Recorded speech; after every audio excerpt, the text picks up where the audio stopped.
Il y a 50 ans, jour pour jour, des chefs de chœur, compositeurs et des chantres ont créé une association afin de conserver, de développer et d'étudier le chant liturgique de tradition russe. L'une des activités de cette association a été de donner des concerts partout en France et à l'étranger à l'occasion des fêtes, la Pâques, la Pentecôte ou Noël.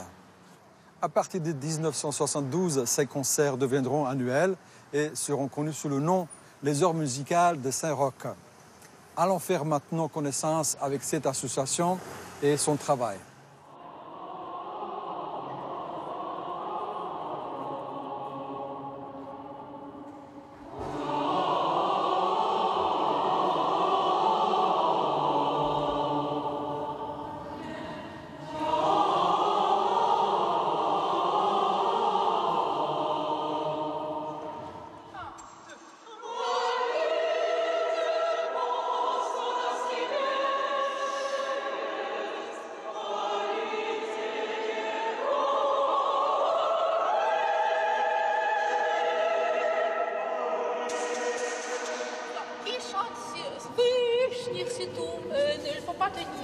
C'est très très bien. En 1972, étant organiste adjoint de cette église, j'entends de la tribune des orgues chanter des chants orthodoxes. La première émotion fut, il était 21h, je crois, d'entrer par la petite porte de la sacristie, puisque j'avais la confiance des lieux pour entrer comme je voulais, d'entendre du haut de la tribune des orgues, et sans accompagnement d'orgue, bien entendu, le quatuor Kedrov.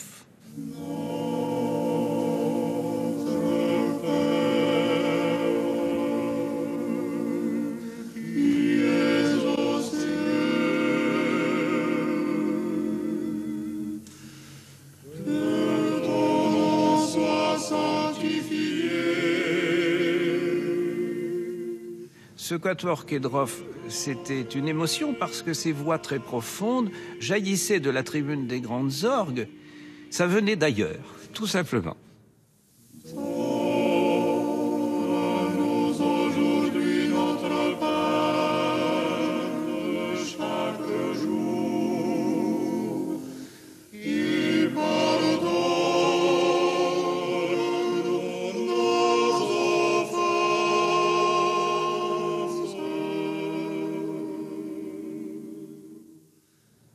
Je suis ému, bien sûr, comme la plupart des auditeurs. Et chaque fois que je découvre quelque chose, j'ai presque une attitude très personnelle de vouloir le faire partager à d'autres. Ce qui explique que de ce quatuor Kedrov entendu incidemment, de là germe et se développe l'idée d'associer désormais d'autres chorales orthodoxes russes et d'avoir un lieu assez important et prestigieux dans Paris qui puisse permettre la réunion de plusieurs chorales. Et l'église Saint-Roch, par l'ampleur de son monument, qui est aussi grand que Notre-Dame de Paris, moins 5 mètres, est un lieu prestigieux chargé d'histoire. Et on peut dire que Saint-Roch a une vocation particulière d'accueil.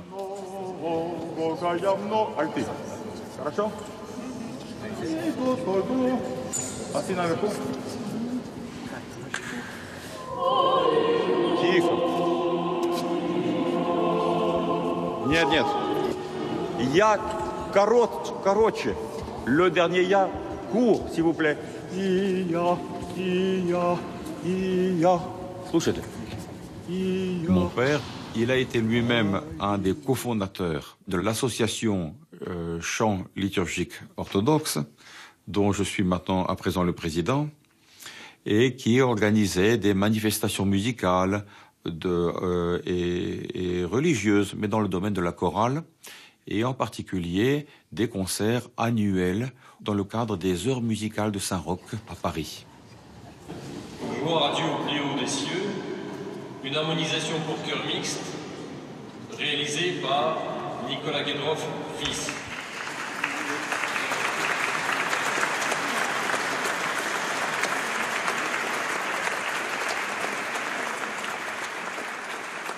L'association chant liturgique orthodoxe a pour but de donner l'occasion aux jeunes d'entendre ces concerts-là, d'intégrer les chœurs historiques de l'émigration et en même temps, cela permettait de témoigner devant le public français de la beauté et de la profondeur spirituelle des chants liturgiques russes.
Pendant toutes ces années, quand dans la patrie des émigrés russes, en Union soviétique, la musique liturgique était en profond déclin et l'Église orthodoxe était persécutée, en France, cette association faisait un énorme travail pour sauvegarder cet héritage pour l'humanité. Nous tous qui ont été élevés dans l'Église orthodoxe, que ce soit en France, en Russie ou en Amérique, on a été élevés dans la même tradition. Et donc c'est un immense plaisir, un plaisir spirituel, d'entendre la musique de différents compositeurs interprétée par différentes chorales.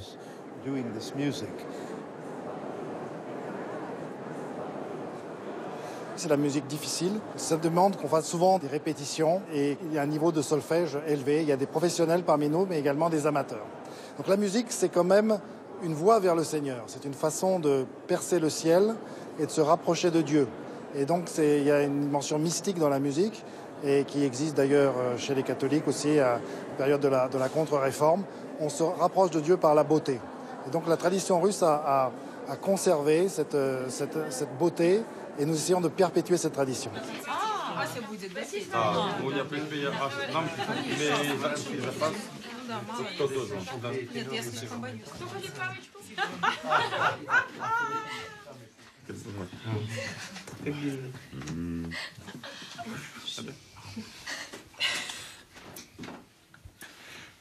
Din dong, din dong, din dong, din dong, din dong, din dong, din dong, din dong, Notre chœur est composé de personnes de l'ancienne immigration, c'est-à-dire des enfants de cette ancienne immigration. Mais il faut savoir que notre chœur a été considérablement renforcé par des nouveaux chanteurs de Russie qui ont émigré après la perestroïka.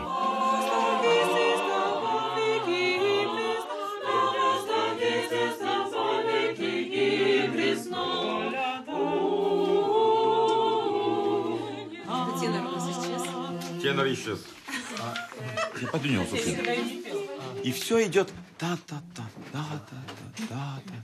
все идет на диминуэнду. Вот, теперь я говорю, когда у сопрано есть соло, Александра, не смотри на телефон, пожалуйста. Когда у сопрано есть соло, мы должны аккомпанировать, а он la couvre complètement. Я понимаю, что сегодня ты без голоса, но все равно на концерт будет не лучше. Я не говорю про голоса, я говорю про ансамбля. Они vont couvrir tous. Поэтому тише пойте. Особенно, когда «А» написано. Тихо, тихо. La famille Kedrov est originaire de Saint-Pétersbourg, en Russie. Mon grand-père, qui est compositeur et qu'on appelait Nicolas Kedrov père, pour le distinguer de son fils, qui est mon père. C'est en 1898 qu'il a fondé le Quatuor Kedrov, qui s'appelait à l'époque le Quatuor vocal de Saint-Pétersbourg, et qui fut le premier quatuor vocal de l'histoire russe.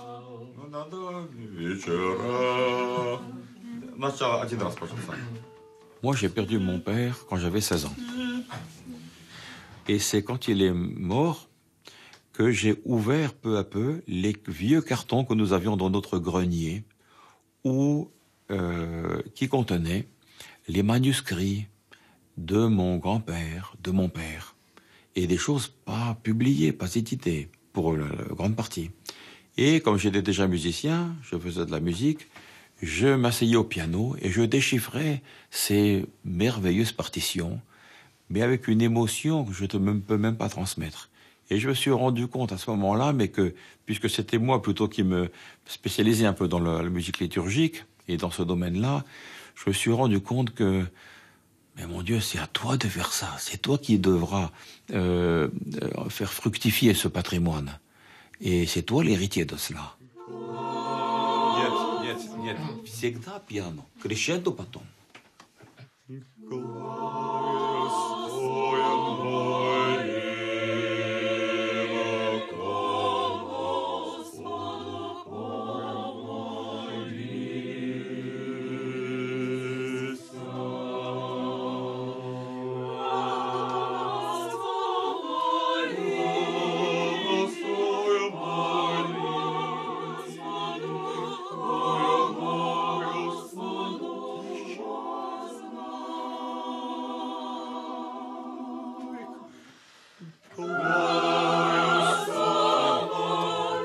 Что такие истерию здесь?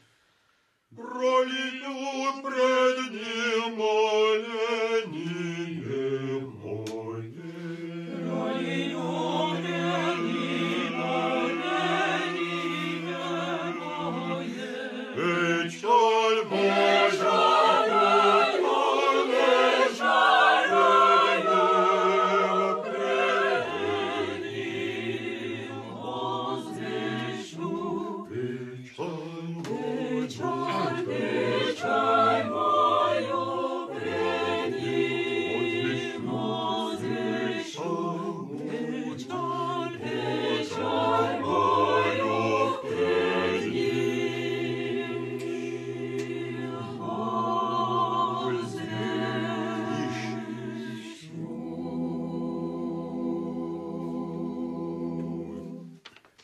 Le but de l'association, entre autres, était justement le fait d'entretenir la tradition vivante, telle qu'elle était pratiquée dans les différentes paroisses, et la transmettre. Et on ne peut pas apprendre théoriquement le chant liturgique. Le chant liturgique s'apprend par la pratique dans un chœur.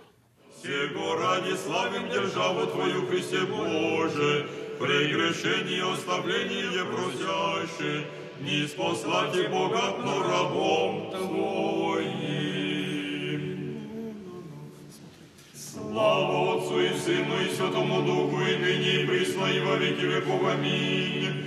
Духа источник пришед на землю, во огненные реки разделяясь мысленно, Слава Отцу и Сыну и Святому Духу, и ныне и присно, и во веки веков.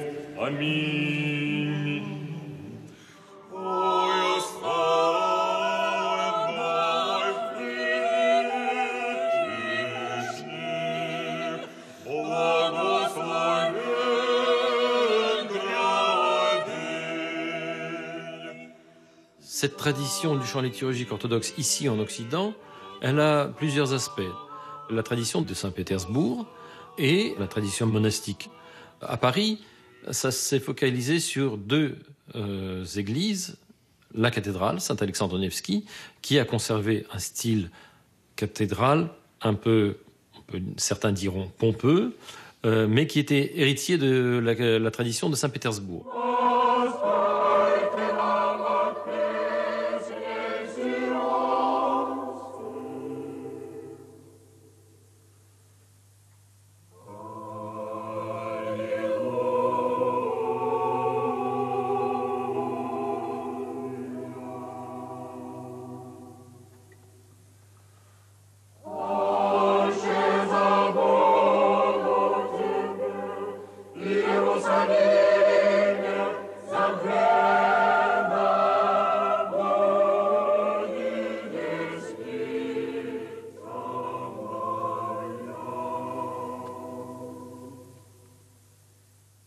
J'ai eu la chance de rencontrer des personnalités extraordinaires comme Yevgeny Ivanchevitz, qui était ici chef de chœur à la cathédrale. Il était né en 1905 en Biélorussie et après la Première Guerre mondiale avait fait ses études au Conservatoire de Varsovie. Et en 1962, il est arrivé ici en France où il a tout de suite commencé à organiser un chœur de jeunes pour faire vivre la tradition du chant liturgique. Comment se fait-il que vous ne parlez pas français, monsieur Evets? Потому что я все время работаю в русских учреждениях. Mon père dit qu'il n'a pas appris le français parce qu'il travaille tout le temps parmi les Russes. Кто милосердие дверью, там вот если успеем. Сдерживайте вибрацию голосов, господа, это мешает звучанию хорвом. Пойте лучше тише, но чтобы меньше болтались голоса. C'est très touchant pour moi de voir ce bout de film parce que c'est vraiment comme ça que les répétitions se passaient. Et de le voir vivant comme ça, dirigé, c'est très émouvant. Et les répétitions, c'était très strict, c'était très... toute l'atmosphère est là.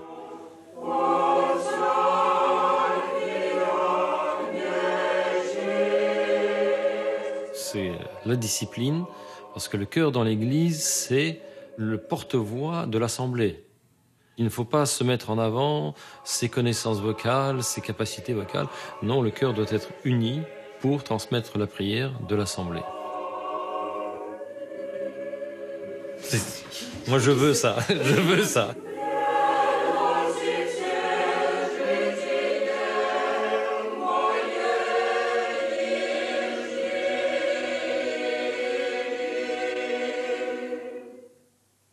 L'autre pôle de tradition, l'Institut Saint-Serge était une école de formation théologique, mais aussi les étudiants apprenaient la pratique liturgique, donc le chant liturgique.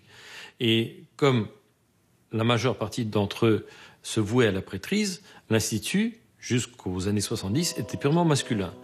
Et donc la pratique du chant liturgique a conservé un esprit très monastique, très sobre, basé sur le système des 8 tons.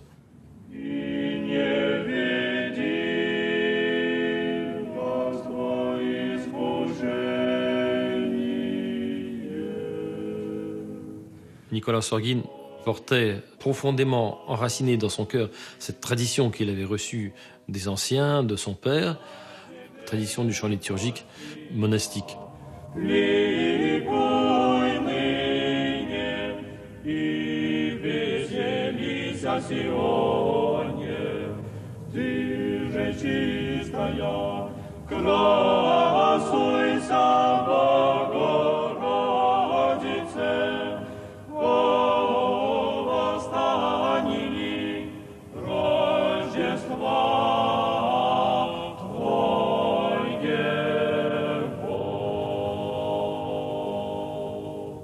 Le chœur de M. Sorguine, qui arrivait en habit, si vous voulez, et qui était impressionnant par la présentation, alors que les autres chorales étaient en civil, quelque part. Et donc, nous avions ici une certaine émotion qui s'élevait davantage.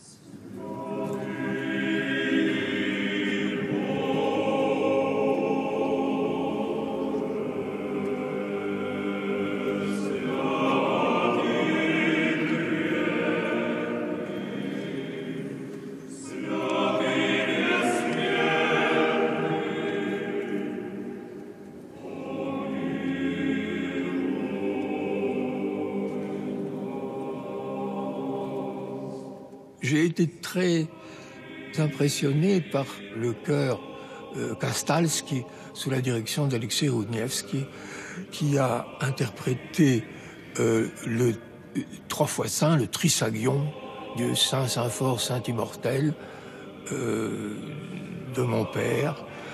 Une interprétation où la musique soutient la parole, elle ne la cache pas, elle ne prend pas la première place.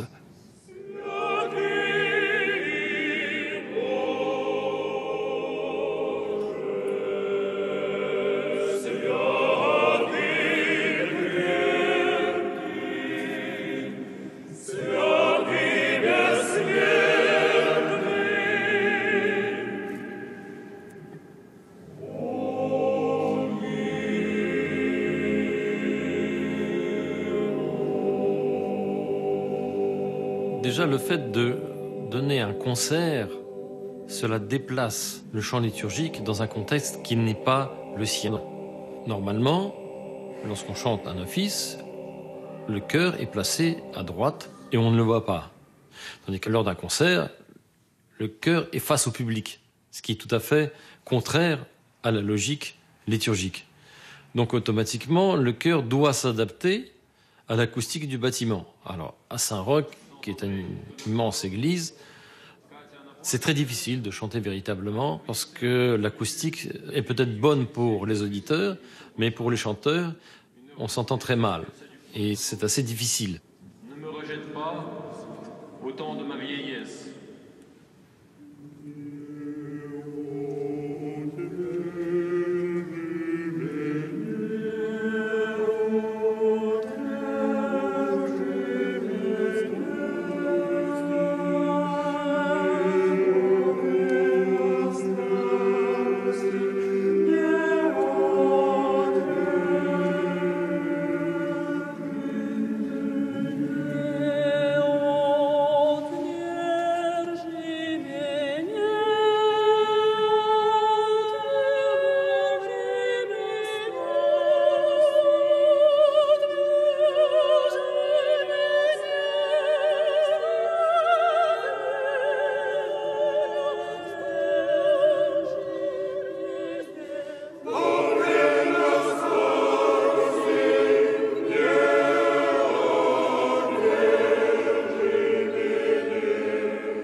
Moi, je suis de confession catholique, mais mon mari est d'origine russe et orthodoxe.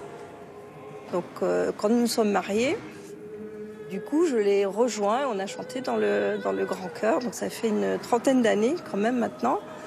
Et puis, on a continué à chanter dans les chœurs orthodoxes. C'est vrai que ce sont vraiment de très, très beaux chants. Musicalement, ça nous transporte quelquefois, même ça m'arrive d'avoir les larmes aux yeux.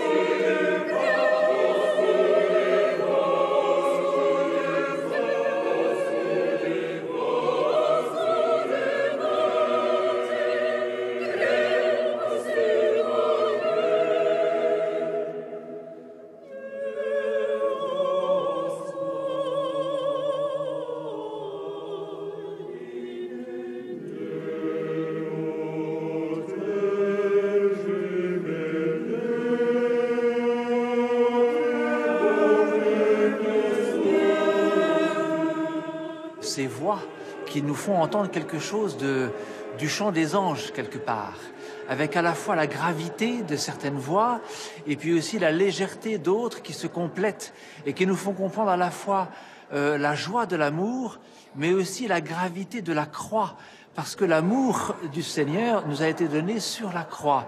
Et les choses s'entremêlent d'une manière tellement belle qui, je crois, nous aide beaucoup dans notre vie de chrétien. Et plus largement encore, je pense, cette musique chrétienne orthodoxe peut toucher le cœur de tellement de personnes.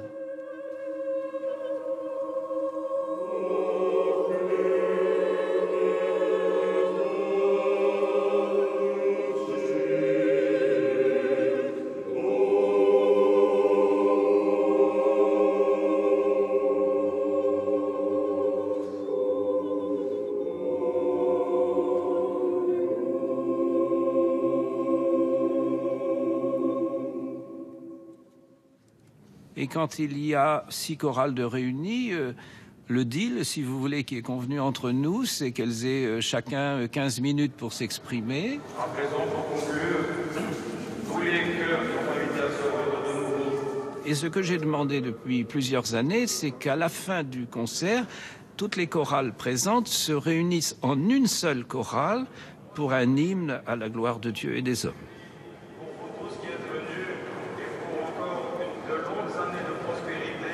C'est l'émulation entre tous ces gens autour du sacré qui a permis de créer ce lien qui perdure encore depuis 50 ans. Et ça, je crois que c'est essentiel comme message à transmettre aux différents curés qui succéderont après aujourd'hui, que ici à Saint-Roch est née une idée originale de réunir d'autres frères dans le Christ.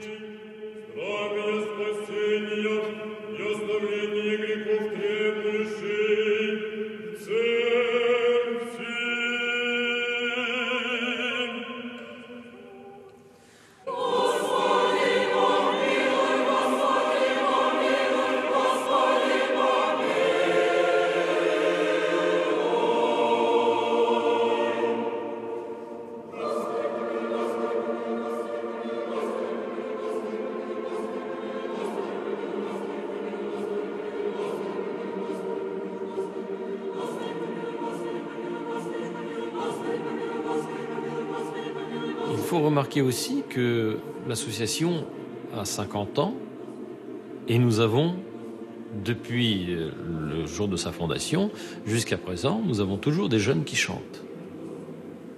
Des jeunes qui ont de 18 à 78 ans.